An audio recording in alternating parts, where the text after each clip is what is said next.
Hello friends, आज की इस वीडियो में हम generic elective history the world after 1945 का चैप्टर 8 अरब स्प्रिंग को पढ़ने जा रहे हैं। फ्रेंड्स, अरब देशों में लंबे समय से जो तानाशाह शासन चला आ रहा था उसको हटाकर लोकतंत्र की स्थापना करने के लिए जो विरोध प्रदर्शन अरब देशों में हुए उसी को अरब स्प्रिंग यानी कि अरब स्प्रिंग कहा जाता है। फ्रेंड्स, इमेज में दिखाए गए इन सभी देशों में बहुत ही ज़्यादा विरोध प्रदर्शन हुए थे लोकतंत्र की स्थापना करने के लिए। 2011 में कई तानाशाहों को हटाने के लिए अग्रणी अरब देशों में सरकार विरोधी प्रदर्शनों की एक लंबी श्रृंखला शुरू हुई। 2010 के अंत में ट्यूनीशिया में शुरू हुए लोकतंत्र के लिए आंदोलन ने मिस्र, लीबिया, बहरीन, सीरिया और यमन जैसे देशों में शासन विरोधी संघर्ष और सशस्त्र विद्रोह की एक लंबी श्रृंखला को शुरू किया और मध्य पूर्व में विरोध प्रदर्शनों की इन श्रृंखलाओं को ही अरब स्प्रिंग कहा जाता है। तो फ्रेंड्स, अरब स्प्रिंग का मतलब आपको समझ में आ गया होगा। अरब देशों में लोकतंत्र की स्थापना के लिए और नागरिक अधिकारों की मांग करते हुए लोगों ने जो विरोध प्रदर्शन किए उसी को अरब स्प्रिंग कहा जाता है। फ्रेंड्स, अरब स्प्रिंग की शुरुआत उत्तरी अफ्रीका के एक छोटे से देश ट्यूनीशिया से होती है, जहां पर 1987 से जीन एल अबीदीन बैन राष्ट्रपति के रूप में शासन कर रहे थे। ये वहां के तानाशाही थे। तो एक तानाशाही शासन में ट्यूनीशिया में बहुत ही ज़्यादा भ्रष्टाचार बढ़ गया था, भुखमरी जैसी समस्या पैदा हो गई थी, महंगाई बढ़ रही थी और सबसे बड़ी समस्या कि बेरोजगारी बहुत ज़्यादा बढ़ चुकी थी। लोगों में जो असंतोष होता है वो बहुत ही ज़्यादा अपनी सरकार के लिए बढ़ गया था। लोगों के पास अधिकार नहीं थे, फ्रीडम ऑफ स्पीच का अधिकार नहीं था, लोग सरकार के विरुद्ध कुछ भी बोलने से डरते थे। तो ऐसा जो माहौल था वो बना हुआ था ट्यूनीशिया में। इसी बीच यहाँ पर एक इम्पॉर्टेंट व्यक्ति की बात करने जा रहे हैं जिनका नाम था मोहम्मद बुआजाइजी। बुआजाइजी एक युवा थे जो कि अपनी बहनों को पढ़ाने के लिए और अपने परिवार को संभालने के लिए बचपन से ही काम में लग गए थे। वैसे तो ये कई सारे काम किया करते थे। वैसे मुख्य रूप से इनका काम था कि ये फल वगैरह बेचा करते थे। तो जहाँ पर ये अपना स्टॉल लगाते थे, एक दिन वहाँ पर किसी और ने अपना स्टॉल लगाया होता है। तो ये ऑफिशियल्स से यानी कि जो अधिकारी होते हैं उनसे कहते हैं कि देखो मेरी जगह पर किसी और ने स्टॉल लगाया है। तो जो अधिकारी होते हैं वो इनका सारा सामान जब्त कर लेते हैं और इनको वहाँ पर स्टॉल नहीं लगाने देते हैं। मोहम्मद बुआजाइजी के पास दो ही ऑप्शन थे ऐसे में, या तो वो उन अधिकारियों को रिश्वत दें या तो वहाँ से वो चले जाएं। मोहम्मद बुआजाइजी ने अधिकारियों से बहुत ही रिक्वेस्ट की, उनके हाथ पैर जोड़े, बट अधिकारियों का इस पर बिल्कुल हल्का सा भी असर नहीं पड़ा। इससे बुआजाइजी बहुत ही निराश हो गए। पूरी एक भीड़ भी इकट्ठा हो गई थी जब ये सारी घटना हो रही थी, बट इससे बुआजाइजी बहुत ही निराश हो गए और निराश होकर उन्होंने दिसंबर 2010 में आत्मदाह कर लिया, मतलब खुद को आग लगा ली।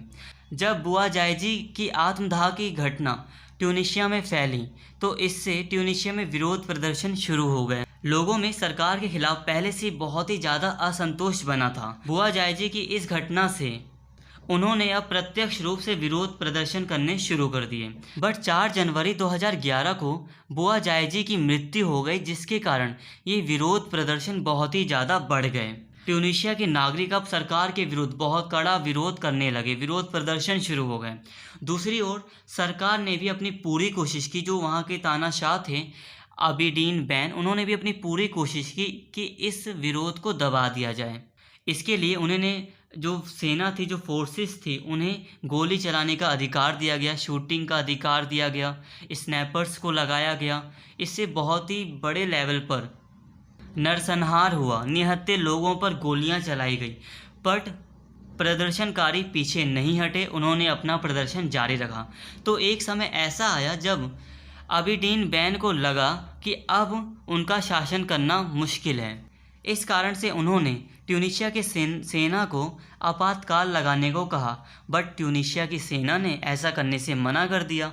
सेना ने कहा कि अगर हम आपातकाल लगाते हैं, इमरजेंसी लगाते हैं, तो गृह युद्ध जैसी समस्या पैदा हो जाएगी जो कभी ख़त्म नहीं होगी। तो अबिडीन बेन समझ गए थे कि अब उनका शासन नामुमकिन सा हो गया है, बट फिर भी उन्होंने अपने वफादारों के द्वारा इस विरोध प्रदर्शन को दबाने की पूरी कोशिश की। बट एक दिन क्या हुआ कि प्रदर्शनकारियों ने प्रेसिडेंट ऑफिस पर हमला बोला और इसके अगले ही दिन राष्ट्रपति अबिडीन बेन ने अपना इस्तीफ़ा दे दिया, जिसके बाद ट्यूनीशिया में डेमोक्रेसी की स्थापना की गई, संविधान बनाया गया जिसमें लोगों को कई प्रकार के अधिकार वगैरह दिए गए। और आज के टाइम पर एक ट्यूनीशिया ही एक ऐसा मात्र देश है जहां पर आज के टाइम पर अगर हम अरब देशों में देखें तो ट्यूनीशिया ही एकमात्र ऐसा देश है जहां पर डेमोक्रेसी सही मायने में स्थापित है। वैसे अब अंदर क्या हो रहा है ये तो जानना बहुत ही मुश्किल है, बट हाँ, ट्यूनीशिया में काफ़ी हद तक डेमोक्रेसी पाई जाती है। अब ट्यूनीशिया की इस घटना ने पूरे विश्व को प्रभावित किया, स्पेशली जो इसके आसपास के अरब कंट्रीज़ थी। अब मिस्र में सोचा जाने लगा कि जब ट्यूनीशिया में इतने बड़े तानाशाह को हटाया जा सकता है जो कि इतने लंबे समय से शासन कर रहा था, तो मिस्र में ऐसा क्यों नहीं किया जा सकता। तो इस कारण से मिस्र के लोगों ने भी विरोध प्रदर्शन करने शुरू कर दिए और मिस्र की सरकार ने विरोध प्रदर्शनों को दबाने की काफ़ी कोशिश की, बट कोई लाभ नहीं हुआ। ऐसे में मिस्र की सेना ने सरकार को ही हटा दिया और कहा कि हम लाएंगे डेमोक्रेसी। तो मिस्र में इस प्रकार डेमोक्रेसी लाई गई। बट तो सही मायने में देखा जाए तो मिस्र में डेमोक्रेसी तो दिखाई देती है, बट डेमोक्रेसी के पीछे छुपी है मिस्र की सेना जो कि शासन चलाती है। जैसे कि पाकिस्तान में हम देखते हैं कि वहाँ की सेना का बहुत ही ज़्यादा इंटरफेयर रहता है देश की पॉलिटिक्स में, उसी तरह मिस्र में भी ऐसा ही है।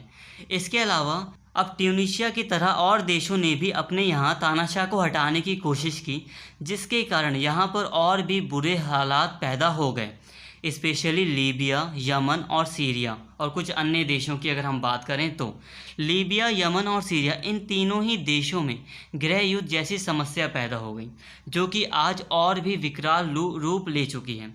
समय समय पर इनमें कई सारे गुट बन चुके हैं, कई सारे समूह बन चुके हैं जो एक दूसरे पर हमला करते रहते हैं।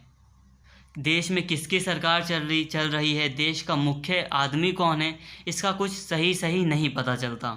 हर समय अशांति बनी रहती है, गृह युद्ध होता रहता है। तो फ्रेंड्स, यहाँ हमें एक बात समझ आती है कि जहाँ अरब स्प्रिंग ट्यूनीशिया जैसे देश के लिए फ़ायदेमंद रहा, वहीं काफ़ी हद तक अरब स्प्रिंग असफल रहा। मिस्र में नाम मात्र की डेमोक्रेसी आई, लीबिया, यमन, सीरिया इत्यादि देशों में गृह युद्ध जैसी समस्या पैदा हो गई जो कि आज और भी विकराल रूप ले चुकी है। यहाँ के लोग माइग्रेशन के लिए विवश हैं और गरीबी की हालत में जीने को भी विवश हैं। इसके अलावा फ्रेंड्स, अगर हम सऊदी अरब की बात करें तो वहाँ पर ऐसा कोई क्रांति करने की कोशिश नहीं की गई। इसका कारण ये था कि सऊदी अरब को ये समझ में आ गया था कि हमारी जनता भी हमारे खिलाफ विरोध कर सकती है, प्रदर्शन कर सकती है। इसलिए उन्होंने धीरे धीरे सुधार वगैरह करने शुरू कर दिए, आर्थिक स्थिति को लोगों की मजबूत करना शुरू किया, कई छूट दी गई, लोगों को सब्सिडी दी गई, इत्यादि चीज़ें दी गई। इसके साथ ही फ्रेंड्स, अगर हम बात करें तो आज भी हमें अरब स्प्रिंग 2.0 इन अरब देशों में देखने को मिल जाता है।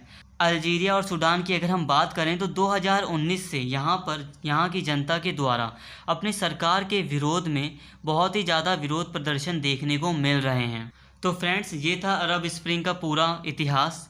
आई होप आपको अरब स्प्रिंग के बारे में समझ में आ गया होगा। तो फ्रेंड्स, अगर आपको वीडियो पसंद आई हो तो प्लीज़ चैनल को ज़रूर सब्सक्राइब कर लें और इस वीडियो को ज़्यादा से ज़्यादा शेयर करें और लाइक करें। Thank you.